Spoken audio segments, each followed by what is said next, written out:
Welcome into NHL Tonight, first shift for Monday, March the 10th, 2025. EJ Raddick, Mark Parrish here. Welcome back, Parry. Oh, it's good to be back here, Each. Good to be back. Yeah, you were doing the Minnesota high school hockey tournament last week, right? Oh, which is crazy. It's crazy. That's my Christmas. Any Minnesota-born hockey player, in that, period, I'm sure, right? let alone NHL. Oh, yeah, 30 years ago, I played in it.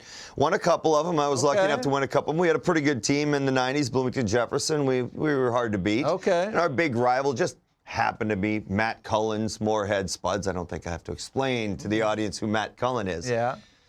But of course, as Matt Cullen always does, he just brings home more trophies. He brings home, I got to congratulate my buddy, Matt Cullen, for bringing home the first state championship to Moorhead. I think this might mean just as much as his first Stanley Cup, to be honest with you. Wow. That's how much it means to us Minnesotans. I'm sure. Listen, I've seen it, so I know it means a lot because it's a big deal in Minnesota. The buildings are packed. People care. They tell the stories from years and years gone by, and apparently Matt has a couple of kids that are playing. They're good players. Oh yeah, Brooksy. All three of them are good. Brooksy was on the team this year. His brother Marky had Max, had his cousin on there, so that was fun to see. An old Ryan Kraft, the Division I player from Minnesota Gophers, his son won Mr. Hockey. Okay. No, I tell you what, there's absolutely nothing like this week. It is our Christmas. We can't wait to come back and be a part of it. There's absolutely nothing like it for us. It's grown into our fabric. When we're growing up, all of us Minnesotans, we grew up wanting to play in that tournament. Of course, you're kids. You're idolizing those guys who are they're teenagers themselves. 100%. Yeah. I wore number 17 because of my high school player from Jefferson that lived in my neighborhood, Jay Bengert. I'll never forget him. Thank you, Jay. Thank you, Jay. So you grow up with that. When I played for the Bloomington Jefferson varsity team, and I got to play on the Civic Center, and think about this, EJ, back then we had clear boards. Clear boards, I remember that. Clear boards. Yeah. That was the coolest thing about it. And I got to play. I had that moment. I got to win one. Was above and beyond the dream I ever had. I thought my career was over. Wow. I didn't care. You were happy at that point. I was happy. If that was it, it was okay with you. I didn't think I was ever going to play Division I. I didn't even think I was going to play in the NHL. That's that one realistic dream that we all share as best friends growing up on the ponds playing together. And I was one of the luckier ones to get a chance to celebrate with my teammate a couple times. And again, I'm very happy for Matt. All right. I didn't quite break a tear like I did for his last couple Stanley Cups, but I was close, Cullen. Yeah, all right. Hey, listen, congratulations to Matt and his family. That's awesome news. Jim Glynn is back with us today producing his second go-around. Hello, Jim. I'm going to put you on the spot. I'm going to put you on the spot here. You're a Devils fan. How did you feel about the acquisitions at the deadline? I mean, I think they were in a tough spot after Hughes got hurt. True. So, I think it was more about just improving the team for next season, but not necessarily for anything this year. Yeah, well, hey, Cody Glass got off to a good start. Yeah. Got a goal against the Flyers. That was a big win on Sunday afternoon. So we'll see how it plays out, Jim. But I guess we got to get this show going here. So let's just get the first things first. And I guess we'll start where we always start, seemingly, with Alex Ovechkin scoring another goal. And now he needs 8 to tie Wayne Gretzky, 9 to break the record. And it was an empty net goal, Perry, but I'm glad I have you with me today. You were a goal scorer. I mean, like backhand swipe at the empty net and it just goes, it's like a magnet. There's some skill and a lot of pretty good touch right there. Getting a little saucer, backhand saucer, and if you look at Ovi's curve, he has got a very big curve. So it's not easy to make that backhand. Easy. You've got less room on your backhand to make that nice little saucer play. But that's Alex Ovechkin. He looks at that as no big deal. He just goes out there and makes a play, and we get to geek out of how smooth it is and how exact he was. He's not even looking at the net. That's a guy that's played however many games. He's scored almost 900 goals. I'll be disappointed if the pace he's on, he doesn't maybe get a little greedy and stick around longer and see how far he can go. But that being said, I mean, 9 goals. 9 goals. It just blows my. We've been talking about it for a couple of years, and it still blows my mind. The way things are going, would it be out of the question for the guy to get to 1,000? I mean, I don't think he's stopping playing anytime soon. I'm not saying he's going to. I mean, he would still have to get 100 and whatever it is, 100 plus goals, right? 114 goals to get there. But I don't think you can rule anything out because he's having an unbelievable season this year, and I don't see with the Capitals playing well. The team looks like they're going to be good moving forward. I don't see any reason why he would stop playing. It's working for everyone. Why would anyone in the Capitals organization want this to stop in any way, shape, or form? I mean, it's perfect. You can watch Alex Ovechkin going after me being a goal scorer, the greatest record that there is in hockey. As well as the teams at the top of the Eastern Conference. They're playing outstanding. And not by a little. No. 12 points ahead of Carolina. They are running away with this Eastern Conference this year, and they don't show any sign of slowing down. So I think for everybody, for the game, for the Capitals, for Ovechkin, please keep playing. Again, as a goal scorer, and I actually spoke to, Rupper and I were talking about this a couple years ago. We talked about it on Now not too long ago, that I want him to get greedy. I want him to go for 1,000. Could you imagine, as goal scorers, those monumental numbers matter. Yeah. He can already, we're assuming he's going to say he's going to be the first one to a 900. He can be the first one to say to 1,000. And it's not that far out of reach with the pace he continues to score on. If he can stay healthy and continue to play the way he's been playing and get the support that he has from his team. You saw the schedule up there. They go out west. They got the 3 games on the West Coast, Anaheim, LA, San Jose, and then they come back home for some home games with Detroit after that. So obviously we'll be scrutinizing every Capitals game moving forward, but Alex Ovechkin continues to just amaze with what he's done this season. As we look at the flip side of that Eastern Conference race, you can see here that the Blue Jackets Senators, as we speak today, they are sitting there in those wild card 1, wild card 2 spots. And then, the Blue Jackets they're inching up on the Devils, too. They're only 4 points behind the Devils, and they've got 2 games in hand. Those 2 teams play tomorrow night, something to keep an eye on. But the Rangers, who sit a point back, boy, not a great weekend for the Rangers, boy. I mean, they go to Ottawa Saturday afternoon, Perry, and they have a 3-1 lead in the game. They end up losing the game in overtime 4-3. Brady Tkachuk gets the winner. And then they go back home to Madison Square Garden against the Blue Jackets on Sunday. They were down 3-1. They get 2 shorthanded goals on the same penalty. The building is going bonkers.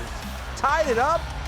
But in the end, the Blue Jackets scored the next 4 goals. They won at 7-3. Fantilli had a hat trick. So as you see it there, they got just a 1 combined point against the Senators and the Blue Jackets. So while they're still in the mix, it's a missed opportunity. Yes, obviously they're definitely still in the mix. 1 point behind Ottawa, like you said. And the tough part is these are the teams when you're fighting for these positions, these are the 4-point games that kind of become a little bit extra. They're beyond that 4-point game. Because of that, you're jockeying literally for position with these teams. And to me, it's more of a sign of what the Rangers' year is. I mean, you got to come together and be playing your best hockey this time of year. Now we're getting down to necessity. Obviously, they still got a little more time. They're lucky in the points race, but the manner in which they lost these games is very concerning to me.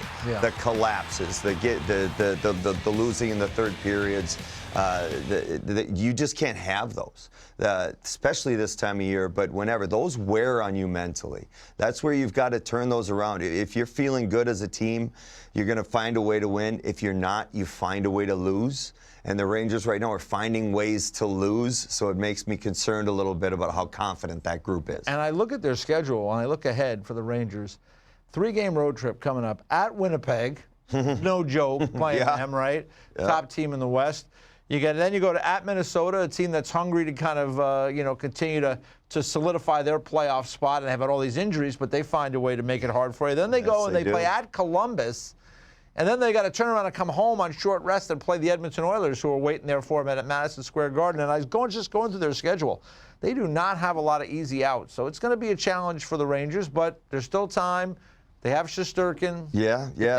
We don't know what's going on with Fox, when he is going to come back. They certainly miss him right now, so it's going to be a challenge. Yeah, they're going to have to find some ways to win it. And with that tough stretch, I don't think it's far to say that these 4 games are the season for the Rangers. But we are going to learn a lot about this team in these next 4 games and what they're made of. And meanwhile, the Ottawa Senators, who got that win over the Rangers and added a new player with Dylan Cousins, a big trade. Dylan Cousins, Josh Norris. We're going to have Elliotte Friedman join us in a little bit so we can talk about all the trades that went on Friday. But the Ottawa Senators get a win, and now they get the Detroit Red Wings tonight. And the Red Wings have lost 5 games in a row.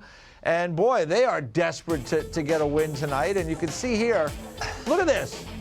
Here's March last season, 3-9-2. This is when they basically played themselves out of it. Remember, they missed by, I think, a point last year. Yes. And now here this year, it's a repeat performance here.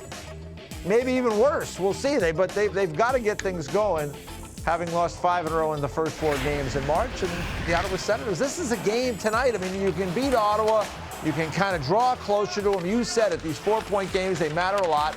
And maybe just gain some confidence again, because I know it's a tough stretch for them. They had that loss at home to Utah on Thursday, and then they had to go to Washington on Friday. Not an easy thing to do. Had a couple days now to regroup. They need to go into Ottawa tonight and get a win. Yeah, you know, you talk about this team's like taking steps. In Ottawa and Detroit, we've been looking at for a couple of years now, like taking steps, progression. And this isn't a good sign for progression for Detroit. No. You want to be playing your best hockey, and now you start to see these marches stack up next to each other. That can kind of crawl into a team's mind. That can crawl into a manager's mind. This is the time of year where you're having a stretch like this where jobs can get into question. I mean, you can't be going down. You can't be doing this at this time of year, especially with their young talent, with what they've had, the speed. We've seen them play so much. Dylan Larkin, how emotional he is. Everybody, I don't think I got to be honest, I think the entire NHL world is pulling for the Detroit Red Wings to get back into the playoffs. It's good for hockey to have those original 6 players or teams back into the playoffs. They just kind of ran into this, I don't want to call it a wall in this month, but there's definitely a speed bump that they are going to have to find to get over to progress as an organization. Yeah, 8 straight years not being in the playoffs, and as our research guru, Mark Edelberg reminds me, this is a team, their remaining schedule, the hardest among all teams in the league. So you've lost 5 in a row. You got a tough schedule ahead of you. They got to get it. It's got to start tonight. Yes. They can ill afford to wait any longer. They have to turn it around. So we'll see where things go tonight with the Red Wings and the Senators. Out west, take a look at the wild card picture out there. And you can see here the Flames currently holding on to that last spot by a little bit of a sliver over their division rivals, the Vancouver Canucks. St. Louis Blues still in the mix. You can see the Blues have played a few more games than the Canucks and the Flames, so that's something to concern themselves there. Utah trying to hang in there. The Ducks hanging on by a thread. It's a long way to go, those 7 points now for the Ducks to get back in it. But interesting times, and none of those teams really made any moves at the trade deadline. I think they were all kind of like feel about their teams as like, you know, why spend a lot of trade capital when we don't know really what we have here, so they're going to roll forward. I mean, Minnesota's case, they've had a ton of injuries right now, so that puts them in a tough spot. That's why they're kind of sliding backwards. But for those other teams, it's been a bumpy ride. Yeah, and those and they're just, those are the teams that are satisfied with their progression, and they don't want to risk anything. They just want to keep going to see where these groups can take them. I think Utah is in that, right? I think Anaheim is in that. They don't want to give away things. I mean, Calgary is kind of in that too, right? Yeah. Oh, absolutely. Well, yeah, I think Calgary got very excited what they maybe had this year. And they made a few moves earlier. They brought in Frost. They brought in Farabee. Here's the look at the Wild, and you know this story all too well. They're hoping they're going to get these guys back. And if they hang on, which I think they will hang on to a playoff spot, because I don't think the chase is that harsh, and I think they'll find ways to win games even without these guys. But that's going to be the interesting thing for me with the Wild, is because if those guys all get back, that was a team that was pretty darn competitive early in the year. That's why they're in the situation they're in, Mark, because they played well early and built up a cushion. If everybody's healthy at the right time, you know, whoever they play, it's going to be a little bit of a harder battle when the Minnesota Wild are healthy. Yeah, and you look at the injuries. Look at the injuries, too. Brodin, their number one defenseman. Joel Eriksson Ek, their number one centerman. Kirill Kaprizov. Number one player. Their number one player. I mean, you go from, and literally, you talk about the confidence that they had this time, earlier this year. And when they Kaprizov playing like an MVP, putting up MVP-style numbers, the confidence was through the roof. This team was ready to take the league by storm this year. They were not happy with last year. Everybody was embarrassed and or frustrated with last year's performance. They came out this year with a vengeance. they've somehow, with all these injuries, the next man up mentality, it goes to the depth that Billy Guerin's been able to instill in the Iowa club, where we've seen the Liam Ogrens, the guys step up, Shores, and guys come in and play a big enough role where the Folignos and other guys can have stepped up their game, especially Marco Rossi. He has just continued over the last 2 years to just climb in his progression. Matt Boldy's right there. But, you know, that's one of those teams that if they can get those players back, they're going to be scary coming into the playoffs. If they can't, it's going to be a frustrating first round. Yeah, so 4 games on the Monday docket tonight, and the playoff races will continue. We come back. Elliotte Friedman will join us. I think he got a little sleep over the weekend. He was a busy guy with the trade deadline on Friday. We'll talk about the deadline deals next on First Shift.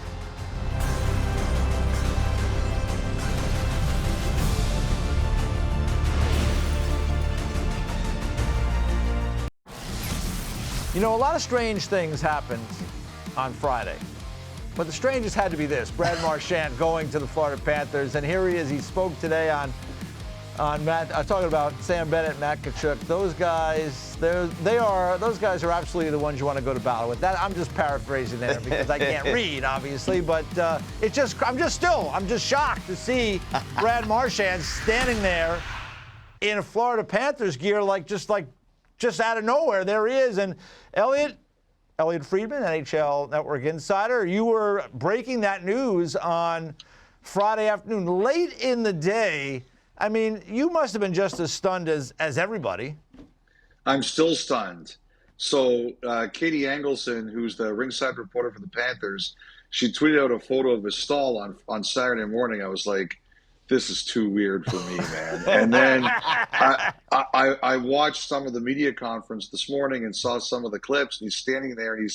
He's in a Panthers cap and he's wearing a Panthers hoodie or whatever it was. Yep. And there was some times he's getting all confused. He's referring to the Bruins as us and we, and he's trying to remember that the Panthers are his team now. And like the whole time, I think I'm going to wake up and this is going to be just like a weird dream that Brad Marchand is a member of the Florida Panthers. Absolutely. Like the Rantanen deal, I think, was the biggest one, but this was the biggest shocker. And you've got that screen up there. And you know what's interesting about it to me, guys, is that when the whole Marchand situation unfolded and after it was over, you know, someone said to me yesterday, you take a look at all the moves the Bruins made, and it's pretty clear the Bruins didn't like their team and where it was going this year. But if you really want to put an exclamation point on the fact that they did not like the team and really wanted to send a message to the players who were staying that they didn't like where they were going, that was it. And obviously the Bruins had a limit. As I reported on the weekend, they came to 3 years with Marchand. He asked to meet with them, and he asked for one more compromise, one from him and one from them. But the Bruins had decided they had gone as far as they were going to go, and that's how it ended. And like we all said, I still can't believe it. It looks so strange. I just wonder when he's going to play. That's the thing I wonder. When is he going to play? So the word was, EJ, that he wouldn't play until right before the playoffs. Now, he did say today that if today's a good day, he can skate tomorrow. I mean, Mark, it's like you can answer this question better. It's like some kind of shoulder, collarbone kind of thing. But, like, I mean, look, he suffered it, a week and a half ago. How long does it take to recover from that? And once a guy starts skating with a shoulder injury or a collarbone injury, how long do you need till you can play? Well, depending obviously on the injury itself. You've had guys with collarbones, there's strains, there's separations, but if it's a collarbone and a collarbone break or anything like that, I can't imagine he's playing with it at all. I've had one of those. Yeah. That hurts a lot. But yeah, there's different degrees, and usually when it comes to shoulders, it's how tough you are. Yeah. You know, if you can deal with the pain, if it's maybe like for me, I had a bad injury on my right shoulder, but since that was my power hand, that was my shooting hand, as a shooter, I felt absolutely worthless out there. Now maybe had it been your left shoulder, I could protect it a little bit more. But yeah, so it does depend more or less when it comes to shoulders on how tough the player is and what he can handle. And they have time, right, Elliotte? I mean, that's the thing. Yeah, they it's have like time. The Florida Panthers, I mean, yeah, they're jockeying for position, but it's the same thing with Matthew Tkachuk. He's out of the lineup, and we don't know exactly when he's going to be back or if he's going to be back at this point. But I think they have some time to play with, which is one of the reasons why they make a deal like this. They look at Brad Marchand being healthy, in round 1, 2, 3, 4 down the road if they can go all the way and win another Stanley Cup. That's true, and I think everybody knew this. I think everybody who even considered acquiring Marchand, and even the Bruins themselves when they had him on the roster, they knew if he was going to be back, it was going to be right before the playoffs at the earliest. Elliotte, so everybody understands it going in. Sorry, Elliotte. Now, do we have? It just reminds me of this an awkward, what I thought would be an awkward moment when I was playing in Minnesota, and a similar situation where one of my teammates punched a guy, Derek Bugard, just happened to break Todd Fedoruk's face. Yeah, shattered his orbital bone, everything, and I think in less than 2 months later, we trade for Todd Fedoruk. Now, similar to Bennett and the Marchand, and obviously Tkachuk and Marchand, they've had their histories. But I remember sitting in the change room with Bugard, and then the first time Todd Fedoruk walked in, and they met the first time. Wow. The first thing I said was, boys, if something happens here, I'm going to have to go get help. I'm not going to be able to do it. I got nothing here. Yeah. I got nothing. But kind of there was a moment of tension where I was kind of wondering what was going to happen. And, of course, because we're hockey players and our screws are loose, they embraced. They were best friends right off the bat. So I was kind of wondering if there's any word on a first interaction with Marchand and those two, especially Bennett from last year kind of went. Well, first of all, let me just say, Mark, I think you could have taken both Bugard and Fedoruk with one hand tied behind your back. See, That's right. This is when Elliott's been working too hard. The oxygen in the brain is a little lost. I remember those guys. So I'll just say that. With one hand tied behind your back. Right. So, remember that Sam Bennett and Brad Marchand were just together for Team Canada at the Four Nations. They won the gold medal together. So I think, there's at least a bond or a friendship has been formed a little bit out of that. But Mark, he was asked about that today. He said he took a fun shot at Bennett to the media. He said they've been trading some shots a little bit on the group chat. So it sounds like exactly what you're talking about, that hockey thing where when you're an opponent, you're an opponent, and when you're a teammate, you're a teammate. And clearly the two of them have sorted it out.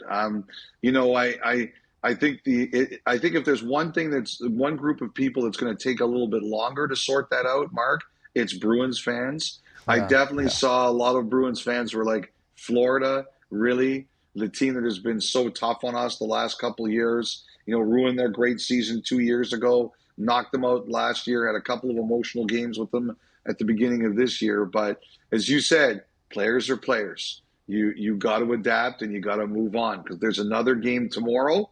That'll be the interesting one. They're going to Boston. Marchand is making the trip. So I'm curious, even though he's not playing, does he show up next to the bench during a commercial break and he gets a big ovation, one last big ovation from the Boston fans? Yeah, that'd be pretty cool. I would hope they would do some kind of video tribute if he is in the building. I'm sure they will. And I'm sure that would be special. They better. Hey, I want to ask you, Elliotte, about this whole thing about the Carolina. They were trading Rantanen, but I heard that the Leafs were involved, and then they talked about Marner, and then they had to ask Marner. Give me some background on this, because this sounds so strange to me. It's almost a way to throw a wrench into another team by you have to go to the player in this situation and ask him. And please just give me the background on that, because I thought that was really fascinating that Marner was asked, even though it was pretty clear he was not going to accept the idea of being traded.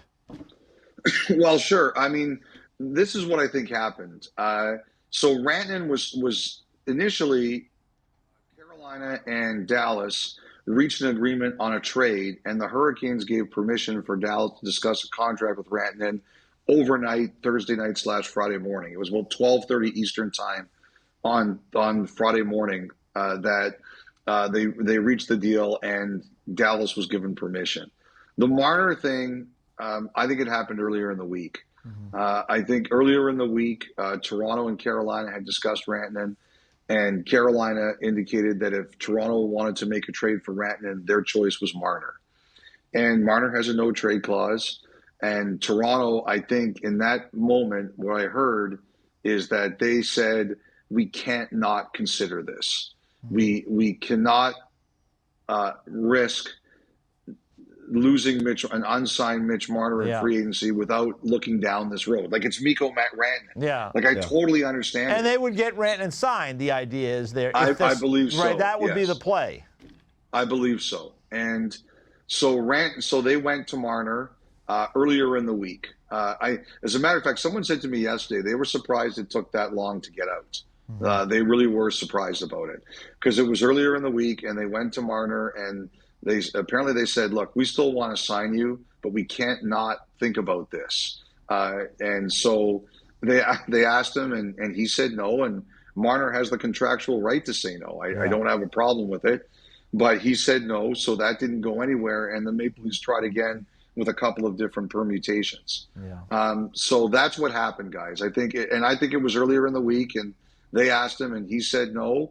And like I said, someone called me yesterday, the day after the news got out, and they said they were surprised it took that long because apparently it was quite reasonably well-known league-wide that Carolina had asked Toronto about Marner. Wow. It seems odd, right? Because, that would be a way. I mean, like, we're all human beings. I mean, somebody goes to Mitch Marner for management, has to have that conversation, even if they think they know what the answer is.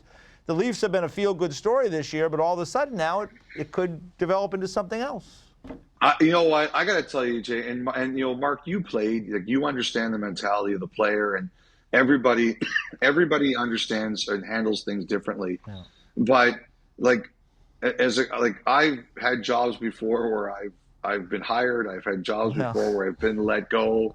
I'm 54 years old now. I'm an old geezer.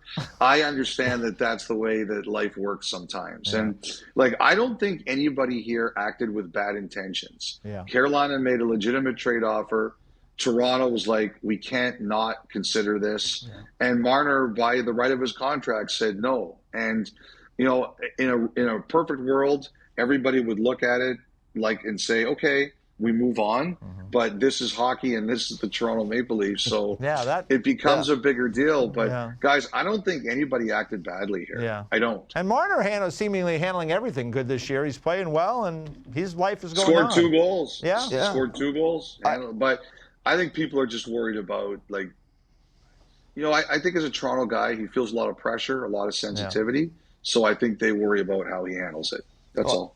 And I think it goes to, well, first of all, the whole story to me is, that's business. That's the business of pro sports. So I don't think anybody on the inside necessarily was offended by it. Obviously, everybody's worried about Marner being offended by it. That's all depends on how it was handled internally, how this discussion was taken, how it came up, how this was brought to Mitch Marner. And obviously, he has his right to make his decision, whether he felt pressure about it or whether he was unhappy about what might have been said or how it was taking place. Well, we might find out on the ice. But from the 20,000-foot view, for me, that's just the business of pro sports. Yeah, I agree with you, Mark. You were a player, though. Like, a player in the middle of the season might look at differently. Like, one thing that I remember one player told me once is that whenever a team goes to you and says, hey, we have to ask you about this because it's so legit, you do think okay, what does that mean between me and the team? Yeah. And ultimately, I think if Toronto steps up with an offer that Marner wants, that will all get sorted out. But look, I know there's some people in Toronto that are like, okay, let's get this sorted. Let's get this over with. And Marner's having the kind of year that he's taking care of business. Yeah.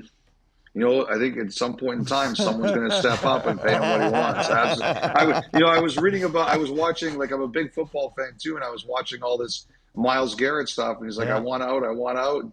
Okay, then they offer him the richest contract ever for a defensive tackle, and well, suddenly I'm pretty happy here. I like it. I like Cleveland. It's amazing how quickly that could change when the right number pops up. I like Cleveland. Hey, Elliotte, I want to ask you about, I know we have, Rantanen. There was so many big deals, the Nelson deal, but I think the trade that Ottawa and Buffalo made is really fascinating because there are two teams that have been kind of in the same boat now for a while in that kind of bottom four in the Atlantic. Ottawa has made some steps this year.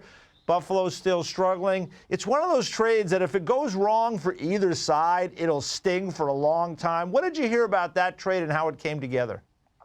Well, Ottawa had Josh Norris out there, and there were a lot of teams looking at that. I think Vancouver was. I think Nashville was. I think Seattle was, and I'm sure.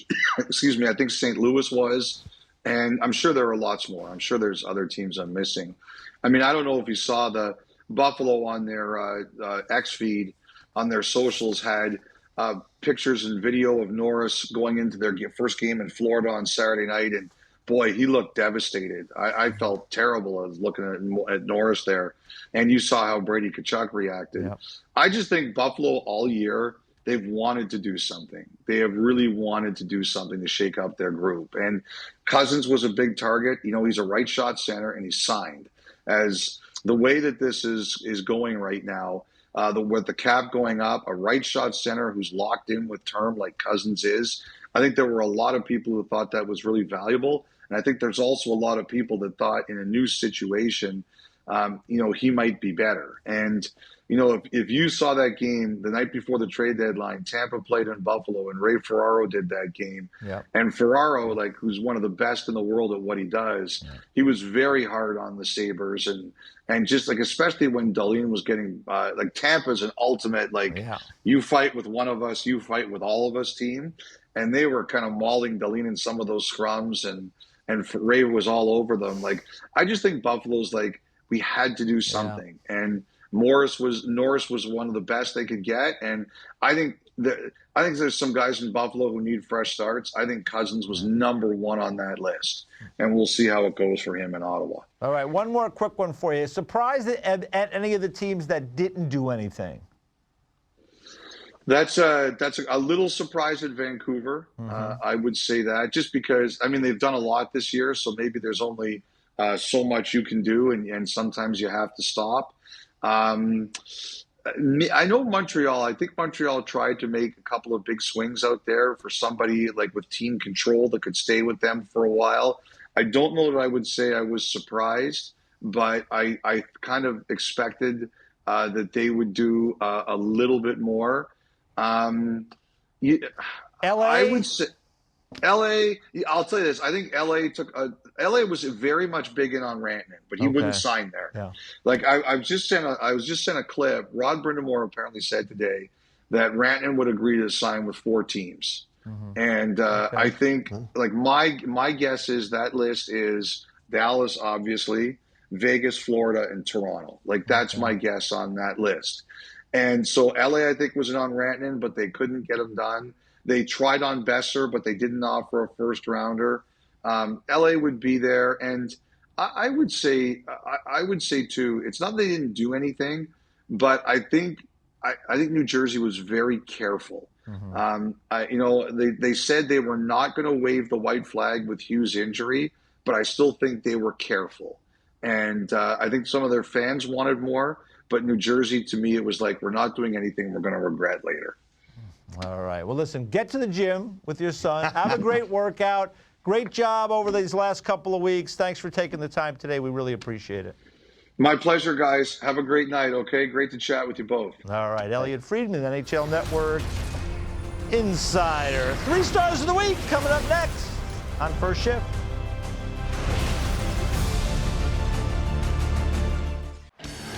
Time now for the 3 stars of the week presented by Geico.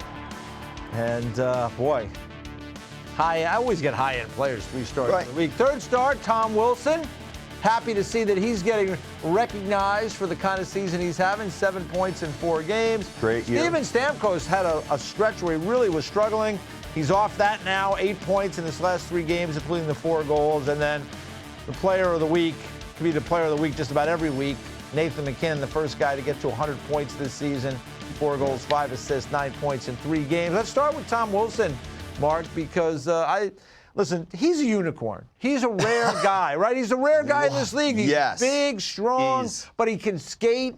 Like people think he could score. He could score, he could kill penalties. I mean, he does so many things. He's one of these guys, like some people think of him in terms of, well, they're fighting. No. Like, that's just one of many things that he can do in this league, and you can see the numbers there. Very impressive, and boy, he's been a big part of why the Capitals have had so much success this season. I get to watch the anger when he comes to Minnesota and the fans and how much they hate him. They truly, I think he's the most misunderstood player in the game because of what you were saying. He is a spectacular hockey player, and he is having a great season. Unfortunately, the whole spotlight is on Ovechkin and whether the chase he's on, and of course, the storyline has been the team. Yeah. He has been a major part of what this team has done, not just this year, but obviously in years past. He's one of those guys, he's like I don't know if I want to put him in the same boat as Chris Chelios, a Hall of Famer, just yet, but at the same time, he's one of those like, man, you can't stand him when he's on the other team. Yep. When he's on your team, he's the most popular jersey in the building. And you're happy because you love him to you got death. a little more room out there when he's Amen. roaming around there. So good to see Tom getting a little credit for that. Second star, Steven Stamkos, as I mentioned. I mean, let's face it, it's been a tricky year there in Nashville. He's trying to adjust to a new situation. He won a stretch, I think it was 12 or 13 games without a point. But he has come around again with the 8 points in 3 games. He had a hat trick. He had the 4 goals. So Stamkos kind of back on track. Yeah, it again just goes to more of the what's going on in Nashville this year. And again, to me, it says that this is just everything's gone wrong with everybody. Yep. Sometimes great teams could just have off years. This is a team on paper we all expected to do more. I love that Trotz just kind of sat still and said, you know what, I think we're having one of these years. Let's get our game in shape. That we got 20 games or so left now. Let's get everybody feeling good, get playing some better hockey so we're all feeling better going into training camp. Maybe not feeling great going into training camp, but at least something to build off moving forward. Yeah, no question. And then Nathan MacKinnon, the first star of the week. And, the question I have for you, Mark, with Nate MacKinnon, you can see here he's already at 100 points. He's on pace for 128. Is like they've added a bunch of support for him now. When you think about Brock Nelson as the second center, Charlie Coyle as the third center, Jack Drury as a fourth center, 1 through 4, that might be the best group of centers in the league. He could be even more dangerous because he's got even more support through the lineup. He's got more support. They can take some pressure off him. That he's not going to have to take every single face-off. They don't have to necessarily use him in every situation as a centerman, so that he can maybe focus on scoring a little more. Not that he has to, because he's the player of the week. He's probably going to be player of the year again this year, from what it looks like. Could very well be. So I love that the focus. And again, Nathan MacKinnon, as much as the Stars and all of us cared about the stats and our personal growth and success, it's about Stanley Cups. Yeah. It's about winning Stanley Cups. And I think he's realized that everybody in Colorado, their days of outscoring the opponent, where they're just going to run and gun, from where they won their Stanley Cup in 22. Yeah. They need to play more defensive game. It's going to take more of the original style. Defense wins championships. They've added more depth with their centermen. They've added more two-way centermen to their game. I love their additions. I love that their focus was more on their depth. And sacrificing a guy like Rantanen is not an easy decision, but I think it was the right one. Well, we will find out. But Nate MacKinnon, the first star of the week. When we come back, we're going to talk rookies, and we're going to talk about that guy right there, Matvei Michkov. Had a little bench time yesterday. We'll talk about the call to race. That's next on First Shift. 3 Stars of the Week is presented by Geico. Switch and save. Get more with Geico. Well, the rookie race coming down the stretch. Here's a look from NHL.com. Their panel voted on a lot of different awards, and you can see here at this point they have Lane Hudson with a slight lead over Macklin Celebrini, followed by Dustin Wolf. Matvei Michkov is in there at 4th, then Logan Stankoven, just moved from Dallas to Carolina, is in the 3rd spot. Now, Michkov played yesterday in the game against the Devils, and you can see here, the first period, 2 minutes and 20 seconds, didn't play a ton, made a mistake. Torts sat him out. Second period, played a little bit more. Third period, they were chasing the game, a little more ice time. Afterwards, of course, Torts was asked about the situation, and this is what he said. He said, don't just look at the play. He's talking about a play, one particular play where the Devils ended up scoring. He said he didn't do his job as far as back checking. No, he didn't do the job in the offensive zone. There are a number of other things that come into play. And again, I need to show you the respect that I'm not going to give you the information. You don't realize that, so don't make a bigger deal than you think you need to. I mean, he was trying to kind of poo-poo it. At the end of the day, Mark, I mean, you played in the league. You're an offensive player. I'm sure there were moments in your first couple of years, coaches were trying to get you on the right track in terms of doing things that would help your career have a longer career. And I said today when we were talking in our call, these are things that young people at the age of 18, 20, 22 probably don't really love hearing. They probably don't. They're competitive guys. You don't want to be sitting on that bench. But later in life, I think guys do appreciate that kind of hard love you get from a coach at that age. And not much later in their career do they start to appreciate it. This is growing up in the NHL. There's systems and there's expectations that your coaches and coaching staff have of you and how they expect you to play. And then there's just being a professional hockey player. And there's mistakes you make and there's decisions you make and how you play on that ice. And as you're a rookie, like you said, you get a little offensive, you start getting a little focused, you're used to cheating a little bit more in the leagues before because you can get away with it. Well, in the NHL, if you're going to play in the NHL, you've got to play both ends of the ice. It's about winning Stanley Cups. There's not a coach in the league that doesn't view that as his job. Yeah. So you got to win Stanley Cups, and you have got to play a certain way, regardless of how skilled you are of a player. And when you're making lazy mistakes, when you're making rookie mistakes that when we're veterans, we lean at each other and elbow each other and go rookie. We never made that mistake. No, not us. But these rookies, that's how you learn. You're going to make mistakes, and this is exactly how I learned. Terry Murray, it's the old school NHL. If you're going to make a big, obvious, and many mistakes as it is in one game, or just flat out one shift, or just play lazy for a shift, you're going to sit down for that period. He's lucky. His play got back up. He put him back in as the game went on. And, listen, Michkov I didn't get that. Well, there's times when he hasn't gotten it either. But Michkov has had a lot of highlights this year. It's a learning process. And, when we look at all these rookies, right?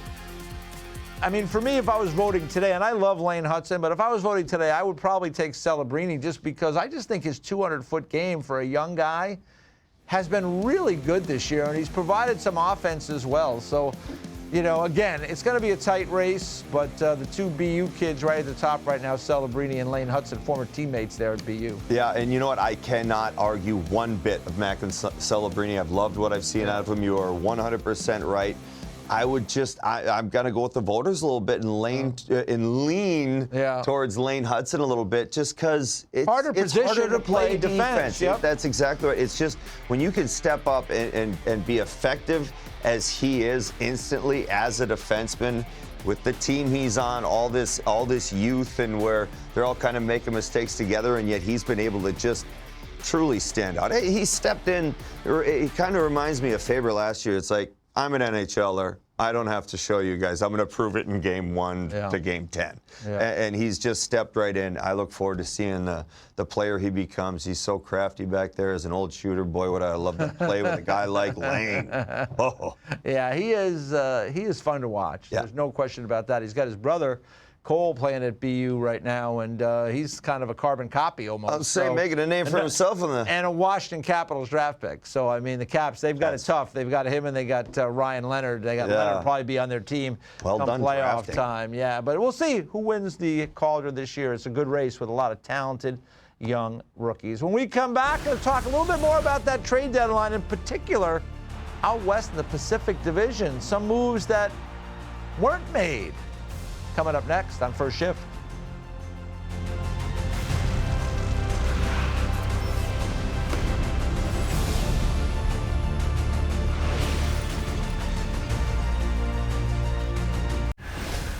Let's take a look at some of the notable players traded to Pacific Division teams this season. The Canucks added Hedel and Pettersson in 2 different deals. Flames got Farabee and Frost from the Flyers. Kuzmenko came from the Flyers to the Kings.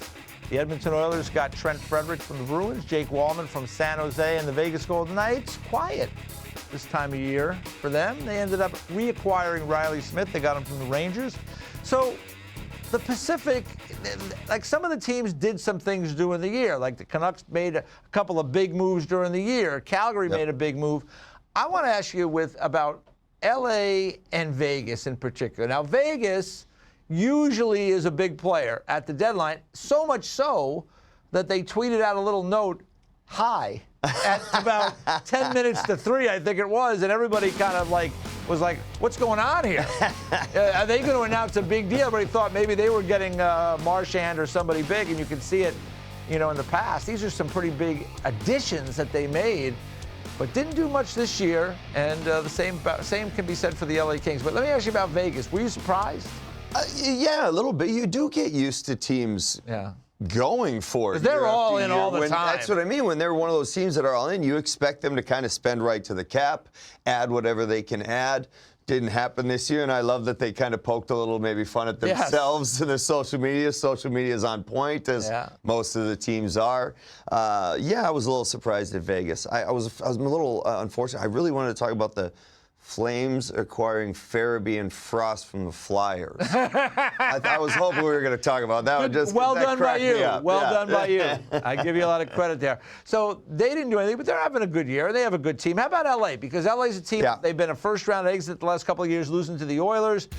You thought they need scoring. They end up just getting Kuzmenko, who is, I don't know how he fits in L.A. with a team that really plays a tough checking game. Yeah, I think that's one of those moves that they really felt like they had to do something to get over the top. And I would be in their situation, too, assuming they're going to have to run through that Oilers team to get over the top in the Pacific, not even with the Oilers, just the Pacific. And then the Central, they're kind of sitting in that pack where they really felt like they had to make a move, maybe couldn't get who they wanted necessarily, who they were targeting, and could, I don't want to, not say settled for Kuzmenko, but at the same time, that's kind of what was left. And maybe they didn't want to pay the high price, or they couldn't get somebody. We heard Elliotte talk about they were interested in Rantanen, couldn't figure out a deal. Unfortunately. So we'll see what happens. They'll be in the mix. We're out of time, Mark. So much fun. NHL Now is coming up next. We'll see you tomorrow.